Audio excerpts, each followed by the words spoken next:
100 metre লম্বা একটি train 30 কিলোমিটার/আওয়ার বেগে গতিশীল স্টেশনে দাঁড়িয়ে থাকা কোনো ব্যক্তিকে কত সময়? আচ্ছা, স্টেশনে দাঁড়িয়ে থাকা ব্যক্তিকে অতিক্রম করা মানে কি? নিজের দৈর্ঘ্য অতিক্রম করা, আমরা সবাই জানি।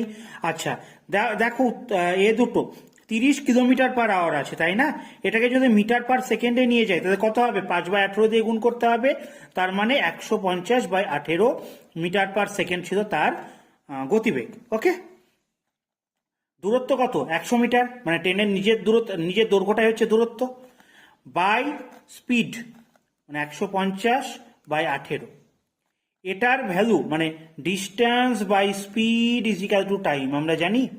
কেন 5/18 দিয়ে গুণ করলাম? তার কোন একটা কিলোমিটার/আওয়ার আছে আর একটা মিটারে আছে, তাই 100 গুণ 18/150, 50 দিয়ে কাটো 2, 3 দিয়ে কাটো 18, 6, 12 সেকেন্ড হচ্ছে আমার উত্তর।